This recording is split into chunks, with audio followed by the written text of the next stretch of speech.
Guys, इसके पहले वाले वीडियोस में हम लोगों ने ये देखा why do we pay taxes to the government and India में आज भी स्लैब रेट क्यों प्रिवेल करता है इनकम टैक्स में। So now it's time for us to know what is tax. Tax is a financial burden imposed by the government on a person. और India में tax generally दो type के होते हैं। The first one is direct tax and the second one is indirect tax. तो direct tax में क्या क्या आता है? इसमें सिर्फ एक ही टैक्स आता है which we commonly know, the income tax. और इनडायरेक्ट टैक्स में तीन टाइप के टैक्सेस आते हैं। The first one is GST, goods and services tax. The second one is the customs और third one is the miscellaneous taxes. अब दोनों में डिफरेंस क्या है डायरेक्ट टैक्स और इनडायरेक्ट टैक्स में?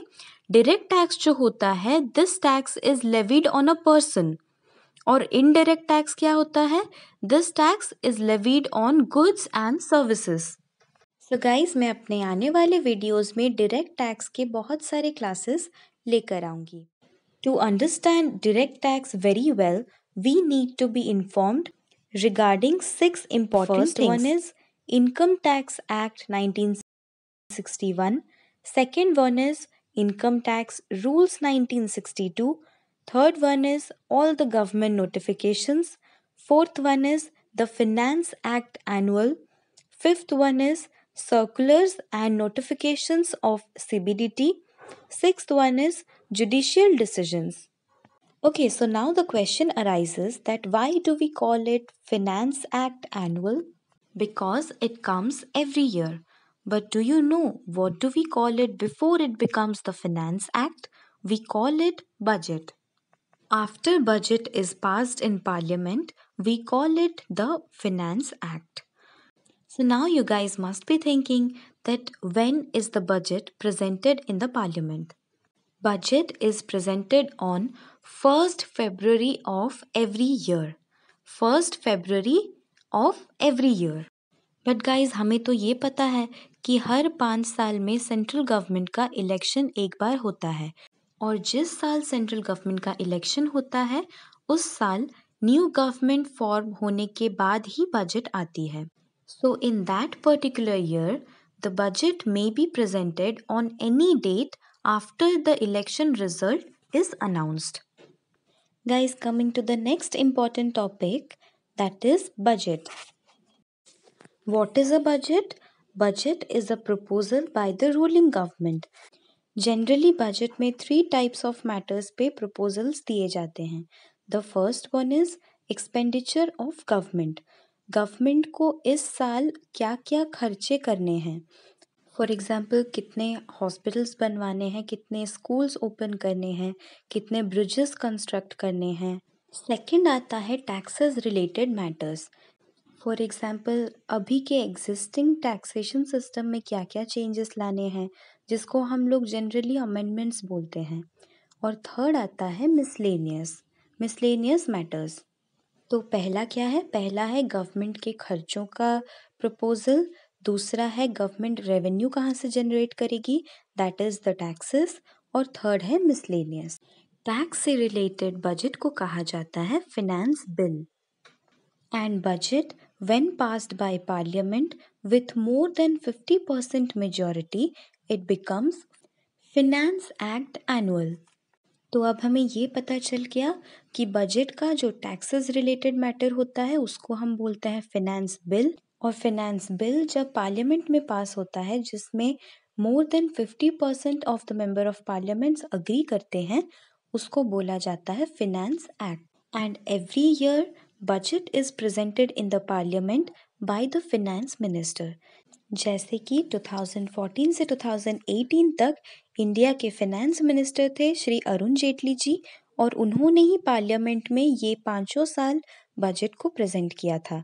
और 2019 और 2020 में निर्मला सीतारमण जी जो कि अभी फिनेंस मिनिस्टर हैं वही बजट को प्रेजेंट कर रही हैं. अब सवाल ये आता है कि क्या जिस दिन बजट को प्रेजेंट किया जाता है उसी दिन ही बजट पास हो जाती है? ऐसा नहीं है. जिस दिन बजट प्रेजेंट होता है उसके कुछ दिनों बाद फिर से पार्लियामेंट का एक सेशन बैठता है और जिसमें बहुत सारे डिस्कशंस के बाद, बहुत सारे आर्ग्यूमेंट्स के बाद जो बिल है वो पास हो जाती है। गाइस, आप लोगों को तो याद होगा पिछले साल 22 मार्च को जनता कर्फ्यू था और 23 मार्च से ही लॉकडाउन का अनाउंसमेंट हो गया था। तो गाइस, पता है आप लोगों को, उसी दिन यानी कि 23 मार्च को ही पार्लियामेंट का एक सेशन बैठा था जिसमें कोविड से रिलेटेड बजट पास हो गया था। और वो एक ऐसा सेशन था जिसमें कि बजट बिना किसी आर्ग्यूमेंट के पास हुआ था। अब नेक्स्ट क्वेश्चन ये अराइज होता है कि किसी भी साल का बजट कौन से ईयर के लिए एप्लीकेबल होता है। यहाँ पे हम लोग एक एग्जाम्पल लेते हैं। बजट 2020 जो कि बन गया फिनेंस एक्ट 2020, ये एप्लीकेबल होगा प्रीवियस ईयर 2020-21 के लिए। इनकम टैक्स में हम लोग जिस ईयर के इनकम को असेस करते हैं उस ईयर को हम लोग प्रीवियस ईयर बोलते हैं, और जिस ईयर में उसका असेसमेंट होता है उसको हम लोग असेसमेंट ईयर बोलते हैं। फॉर एग्जाम्पल, जो इनकम हम लोगों ने फाइनेंशियल ईयर 2020-21 में अर्न की है उस इनकम को हम लोग असेस करेंगे असेसमेंट ईयर 2021-22 में, और इसको हम क्या कहेंगे, ये इनकम है प्रीवियस ईयर 2020-21 का। ऐसा क्यों करते हैं? क्योंकि जितना इनकम हम लोगों ने अर्न किया है 2020-21 में, यानी कि 1 अप्रैल 2020 से लेके 31 मार्च 2021 तक में, वो कंप्लीट कब होगा, वो इनकम को अर्न करने का प्रोसेस कंप्लीट कब होगा, वो होगा 31 मार्च 2021 में। तो उसका जो असेसमेंट हम लोग करेंगे आने वाले फाइनेंशियल ईयर में, इसलिए हम उसको बोलते हैं assessment year 2021-22। I think now we are clear that budget 2020 is applicable on the income earned in the year 2020-21 and that income is assessed in the year 2021-22। और जो फिनेंस एक्ट होता है that is applicable to all the future previous years, मतलब आने वाले हर previous year के लिए ये एप्लीकेबल है तब तक जब तक कोई दूसरा फिनेंस एक्ट आके इसके प्रोविजंस को चेंज ना कर दे। और फिनेंस एक्ट में जो जो चेंजेस आते हैं उसको हम लोग कॉमनली जानते हैं अमेंडमेंट्स के नाम से, और जितने भी चेंजेस आते हैं इसमें इसको इनकॉर्पोरेट कर दिया जाता है इनकम टैक्स एक्ट 1961 में। और फिनेंस एक्ट के ये सारे चेंजेस इनकम टैक्स एक्ट में तब तक कंटिन्यू करते रहते हैं परमानेंटली जब तक कोई दूसरा फिनेंस एक्ट पार्लियामेंट में पास होकर इसे चेंज ना कर दे।